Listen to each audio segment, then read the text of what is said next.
Thank you. I appreciate that nice introduction. It's nice to be here. The most memorable introduction I ever had, I was named Man of the Year in the Ohio Valley, and my friend Digger Dawson made the introduction.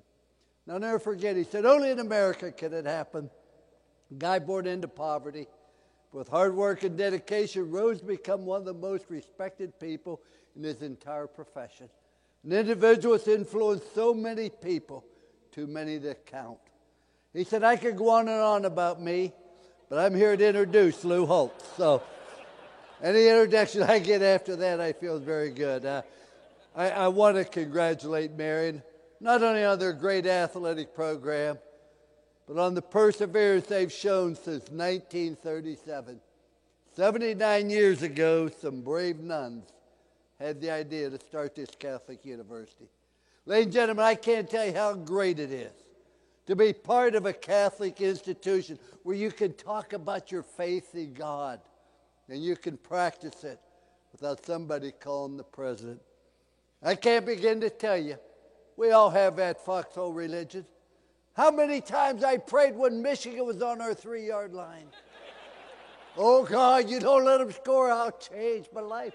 It's like the guy had a real important meeting and he couldn't find a parking place. He looked up to God and he said, God, if you find me a parking spot, I'll go to church every Sunday. I'll give up drinking. Just then miraculously, a parking spot opened up. Guy looked up at him and said, forget it, God, I found one on my own. But I think being part of the Christian faith, I was raised Catholic, went to Catholic grade school. I had some problems with my nun, Sister Mary Harriet, particularly in the 7th grade. See, there was a time Catholics could not eat meat on Friday the entire year round. You had to eat fish. I do not like fish, so every Friday I'd complain, I wish the apostles had been ranchers rather than fishermen. I was convinced that's why we had to eat it. Somebody said, well, why weren't you vegetarian? Vegetarian, an old Indian word which stood for bad hunter. And then I was always asking the nuns things she couldn't answer. Why did Paul keep writing the Corinthians when they never wrote them back? You know, that makes no sense to me. But I received a great education and more importantly, got a great value of what life should be. The one thing about Notre Dame, and I believe Marion, is very similar. You get 2 educations when you go there. One's an education on how to make a living. The other one's an education on how to live, and the second one is probably more important than the first. I've been so blessed in so many different respects. My wife and I have been married 55 years in Slick. It is a pleasure and an honor for me to be honored with you. I have great respect for you. I've followed your career. I certainly enjoyed your comment. And being with your wife for 60-some years, fantastic. But we have 4 children and 9 great-grandchildren. The reason I say 9 great-grandchildren, because I'm not going to say I got 9 bad grandchildren. They're great. My wife's a great grandmother.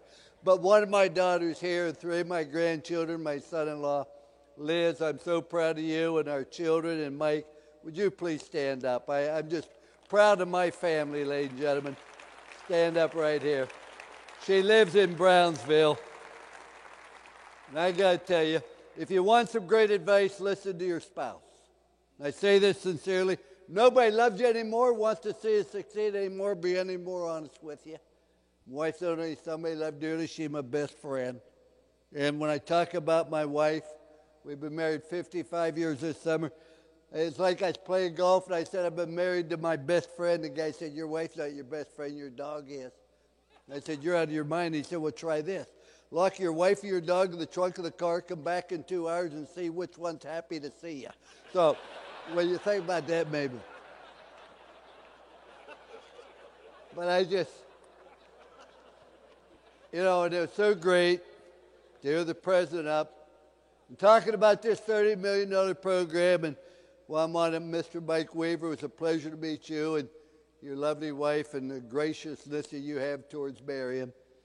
But just to hear him talk about they're trying to grow. Ladies and gentlemen, they only give me a few minutes to speak, but I want to talk to you from the heart. I think there's a rule in life that says you're either growing or you're dying. The tree's either growing or it's dying. So's grass, and so's a marriage, and so's a business, so's a person. Doesn't have a thing to do with age. It has everything to do with what are you trying to accomplish. I'm so old now, my birthday candles cost more than a cake. But I've seen so many people be successful, and this happened to me at Notre Dame. I've done a lot of dumb things, but the one thing I truly regret. Went to the University of Notre Dame. We took a program on the bottom. The last game before I got there, Miami had beaten us 58-6. I'm happy to say 2 years later, we played them in the Catholic versus Config game. You remember that? I told the media that was so unfair. That bothered me. Because not all our team was Catholic. That was inaccurate on that. We took it to the very top and we maintained it for 9 straight years. We went to a January 1 bowl, the sugar, the cotton, the orange, or the fiesta. Nobody's done it before. Nobody's done it since. It's the thing I regret the most. You see, ladies and gentlemen, when you try to maintain something, you never have any enthusiasm. When I left Notre Dame, I never thought I'd coach again. Where to go from Notre Dame? According to my mother, you go directly to heaven, you sit by the Pope. You don't coach anymore. And then I went to live in a town where the average age is deceased. And what I found out, I wasn't tired of coaching, I was tired of maintaining. And the more successful you are, the more difficult it is. You get on top, you say, this is pretty good. Let's not risk anything. Let's not jeopardize anything. Let's maintain. Anytime you try to maintain a marriage or a business or any phase, you never have a reason to celebrate. You have no reason to get excited. You never come up with a new idea. And that's why I say it's so great to hear Marion talking about they want to double it by the year 2025. It's how to grow. See, everybody needs 4 things in your life. If you don't have 4 things in your life, you have a tremendous void.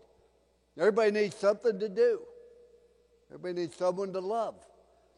Everybody needs someone to believe in. But everybody needs something to hope for.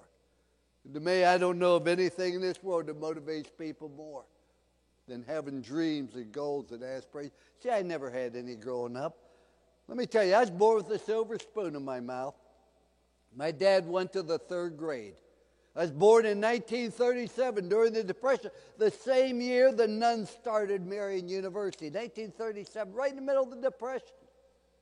I was born in a cellar by Dr. McGraw, not in a hospital. We had 1 bedroom for my sister, myself, and my parents. We had no closet. We had 1 kitchen and a half bath. And the half bath did not have a sink, did not have a shower, did not have a tub. The reason I was born with a silver spoon in my mouth was because I was born in this country. And I was taught about the value of God and faith and belief. But I was also taught that if you're willing to work hard and get a good education, not blame other people, but continue to persevere, great things can happen to you. But it's up to the choices you make. This was a wonderful year for me in Notre Dame this year. This year I had 2 players I coached go into the NFL Hall of Fame the same year. Tim Brown and Jerome Bettis. I had 2 football players. I had 2 football players that I coached and recruited. Joined the Notre Dame football staff this year. Autry Denson, running back, and Todd Light, defensive back. And I had 2 football players this year that played for me at Notre Dame, added to the board of trustees of Notre Dame. Byron Spruill, number 3 in the country, number 3 at Deloitte Touche. And he's on the board of trustees. A guy named Rod West, who's vice president of Arkansas Power Louisiana Gas. All 6 of them happen to be Afro-Americans. But I'm so proud of them because they persevered and they made good choices. Whatever happens to you, good or bad, are going to be because of choices you make. See, that's the thing that I say is great about this country. And what is great about Marion, what is great about athletics, you teach people how to make good choices. Life is not difficult. And remember this, when they leave high school or they leave the home, everything they believed in, politically, socially, religiously, is what you believed. And now they're going to go to college and they're going to make all those decisions again. They're going to choose how they want to be. And that's why it's critical for them to be around the right people, to be around other good students, to be around great professors that have values and believe in God. That's why it's so important for a university like Marion, right here in your hometown, to thrive and to succeed. And yes, you can learn an awful lot on the football field. I went to Afghanistan. People don't know this. I was an officer in the Army. And I learned an awful lot in the military. And this country would be better off if everybody had to spend a year in the military. I believe that. Summer before last, I went to Afghanistan to visit with the troops. I had a 35-pound flak jacket. I had a helmet. We flew by Black Hawk helicopter all over visiting the troops. I had an expert rifleman with me the whole time. I came home, my wife said, "Were you ever scared?" I said, "Not till I landed in Chicago." That's first time. But it's about choices we make. Let me tell you, I go to the University of Notre Dame. You've heard me tell this before, but it's true. Father Joyce said, "Coach, there's certain things at Notre Dame are not negotiable. Don't think you're going to come here and change them." I said, "What are they?" He said, "We don't take transfers. We don't redshirt. We don't have an athletic dorm. We don't have a training table. Go and play the most difficult schedule we can find. We expect to win. And nothing else, and we aren't going to change. We have a policy. The head football coach at Notre Dame is not allowed to make more than the president of Notre Dame. And the president of Notre Dame is a priest that took the vow of poverty." Now, he didn't say anything to keep us from winning. He didn't say you can only play with 8 and everybody else has 11. What he said, there's going to be problems and obstacles in everything you do. There isn't an individual here that doesn't have problems and difficulties. Let me tell you, June 22nd this past year, 2:45 in the morning, I'm awakened by the fire alarm. I wakened my wife, we get out of the house, and everything burned to the ground. Our house burned down. I am the only homeless man you've ever had talk to this group. But as I said to my wife, we lost a lot of things. I said, we didn't lose anything we can take to heaven. The only thing you can take with you to heaven anyway are your children. I said, but we are going to cry for 36 hours. Monday morning, 8 o'clock, we ain't ever looking back, and we don't. You're going to have problems, you have difficult obstacles, that's all part of living with it. There are a lot of things in this world I don't understand.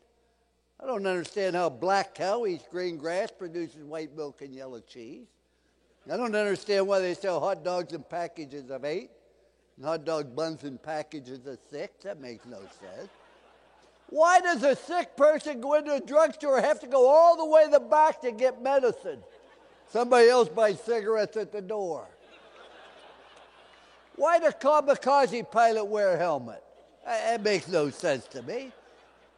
But I really don't understand why people tell other people about their problems. Because see, 90% of people don't care about your problems. The other 10% are glad you got them, so you're better off keeping yourself. Then one of the most important things that happened to me, Father Hesburgh said to me, in an hour at that press conference, I'm going to announce to the world that Lou Holtz, the head football coach at Notre Dame. He said, I'm going to give you that title. I cannot name you the leader of the Notre Dame football team. He said, I can give you that title because titles come from above. He said, the players will determine if you're a leader. I said, what makes a leader, Father? He said, you have to have a vision where you want to go. If you don't have a vision, you don't know how you're going to get there. You have to have a vision. You have to have a plan how you're going to get there.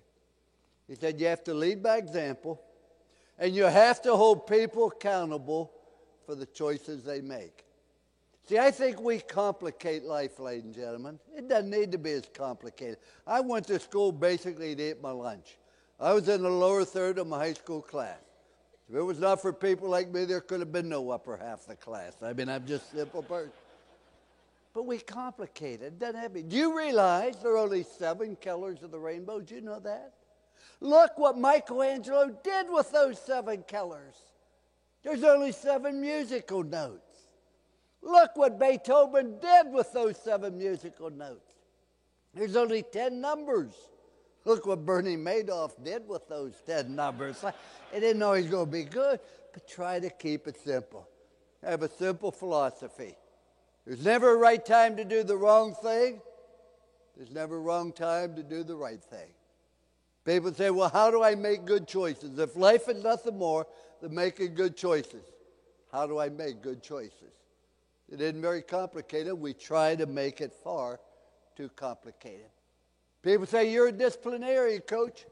Oh, we went out to play Southern Cal, and you took the leading ground gainer, the leading receiver, and put him on the airplane in the morning of the game and flew him home. That's true, but that wasn't my choice. See, life's a matter of choice. I said, if you choose to do this, you're choosing not to play. That's all. We don't discipline anybody. All we do is enforce other people's decision. You choose to do this, you choose not to play. They chose to do that. That's your choice. I don't know why you chose that, but you ain't going to play. We put them on the plane that morning and flew them home before we played Southern Cal. We're number one, they're number two. When that airplane took off, I said, Lou Holtz, you never do again. That was stupid. Next time I put them on the bus. If I got home in 4 hours, should have taken them 4 days to think about it. And the one thing I've tried to teach our athletes is making good choices is nothing more than following 3 rules. You know, if we have federal laws, county laws, state laws, corporate laws, bylaws, in-laws, and outlaws. We only need 3 laws. Law number 1, do what's right. Do what's right and avoid what's wrong. If you have any doubt, get out the Bible. I think it's right to be honest, right to be on time. I think it's wrong to find a teammate's wallet before he lost it. It's called stealing, son. I found his wallet, yeah, but he hadn't lost it yet. Just do what's right. We complicate life. There's never a right time to do the wrong thing, never a wrong time to do the right thing. Rule number 2, do everything to the very best of your ability with time allotted. See, I watch those championships. Not everybody can be first team. Not everybody can be All-American. Everybody can be the best they can be. And what made this country great is we have an obligation to be the best we can be. And what's great about athletics and sports? Because you learn that other people count on you. You know, if you want to fail, you have the right to fail. Nobody has the right to cause somebody else to fail because they don't do everything to the very best of their ability. So, ladies and gentlemen, championships are won because you have people that accept their role. Whatever the role is, they do it to the best of their ability. You join a business, you join a team, you bring a child in the world, you join a spouse. You have obligation and responsibility. If you want to fail, you have the right to fail. You do not have the right to cause other people to fail. And have fun with what you're doing. Enjoy it. You know, I'm quite old now, and I just can't emphasize how important it is to have fun and enjoy what you're doing. I see so many people walking around with a long face. I just enjoy it. People say, did you have fun doing TV? Not really. I was on there 10 years. We had no teleprompter, no script, no rehearsal.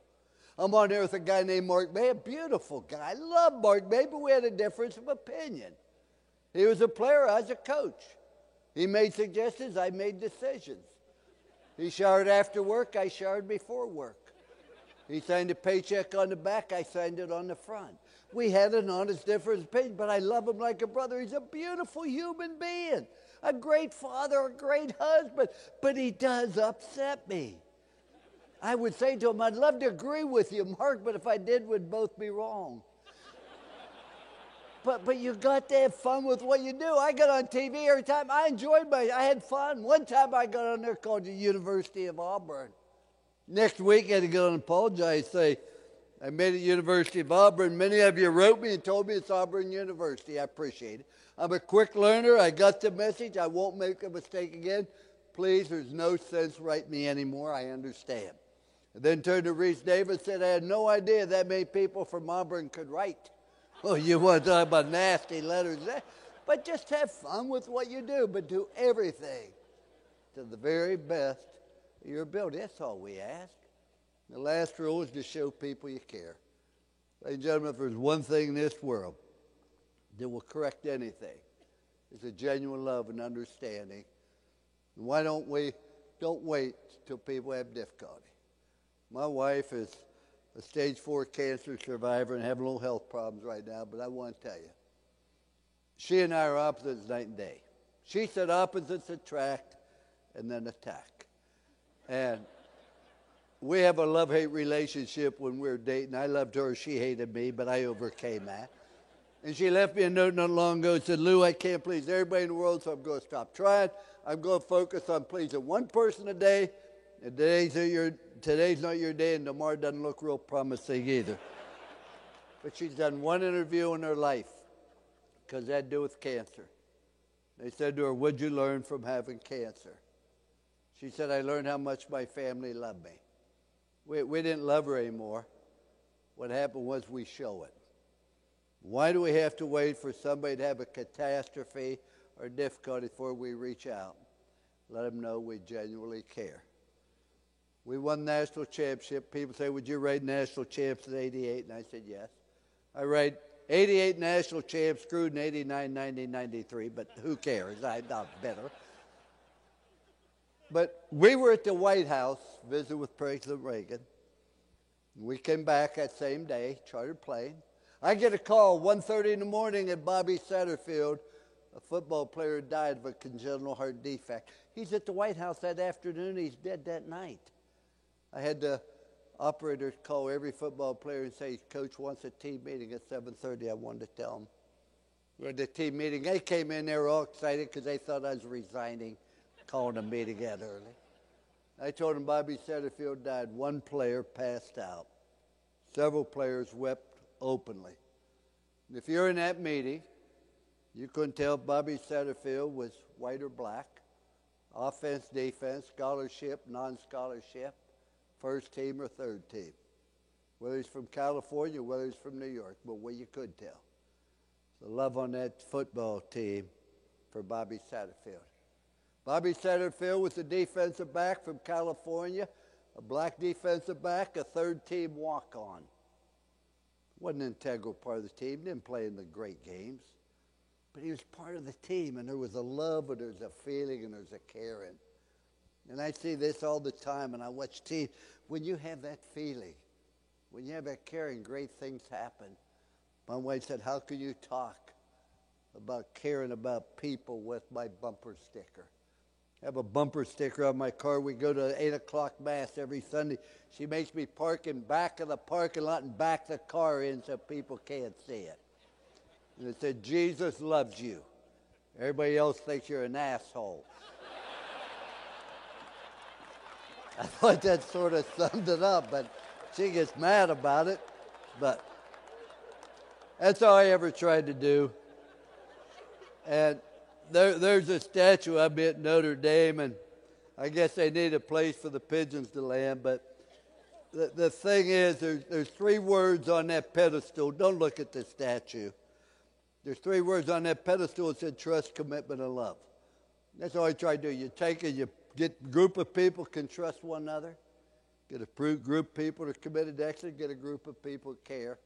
You're going to have great things happen to you. That's obviously what Marion does. They bring their students in, values, etc. So, ladies and gentlemen, we have a tendency to complicate it. Used to say this to our football players. If you didn't show up, who would miss you and why? If you didn't go home, would anybody miss you? And if they did, why? And if your company ceased to operate, would anybody miss you and why? I can promise you this, that you people not showing up tonight, there's a lot of athletes and students at Marion that would miss you because you are making a difference. See, a lot of people can be successful. Oh, you make a lot of money, but when you die, that ends. But by being here tonight, you're what I call significant. Significant is when you help other people be successful, and that lasts many a lifetime. So it's great that so many of you showed up here, and I think it's like we all have a role on a football team. Your role is to cover kickoffs. Our goal is to win. You cover kickoffs, so we can win. I don't want to cover kickoffs. I want to run the ball. I understand that. But that's not your role. Your role is to cover kickoffs. I expect you to do it so we can reach our goal. Same thing, Marion wants to continue to grow. Sometimes we can contribute, sometimes with our time, our talent, or sometimes with our finances. But whatever, how great it is to have a good Catholic university in this town where to have your students and the people can have access to it. And one thing for sure, they're committed to excellence. I fool around with magic, and people say, "Well, will you do this?" It's like newspaper. You know what happens? We have a tendency to let other people influence our attitude. But all I ever try to do just is not very complicated. You put it with good fundamentals. Give people something they're capable of doing and demand they do it. That's all coaching is. But above all, you never criticize their performer, but you must criticize their performance. We have too many people. When I coached for Woody Hayes, we won the national championship. One thing I learned from Woody Hayes, your obligation as a parent, as a coach, is not to be well-liked. Your obligation to make them the very best they can be. And that's by having standards and by demanding how they do things. So somebody said, as I look down here and they're saying, hey, your time is up, you got to leave. But I just want to basically say this, that how great of you to be here tonight. And like everything else, the youth of the country deserves the very best that we can offer them. And what we offer them is an opportunity. But the greatest thing we can give to our young people is the opportunity to learn to make good choices. And if they make good choices, great things are going to happen. I leave you with this very last thought. Want to be happy for an hour? Eat a steak. Want to be happy for a day? Play golf. Want to be happy for a week? Go on a cruise. Now, to me, going on a cruise like being in jail, except you have a chance to drown, but if that's what you want to do. Want to be happy for a month? Buy a new car. Want to be happy for a year? Win the lottery. Want to be happy for a lifetime? Make sure people would miss you had you not shown up. The only people you miss are those that add value to other people's lives. By you showing up here tonight, you had a lot of value to the students at Marion. I please hope you'll continue to be generous because it is a great cause. Thank you so much for having me.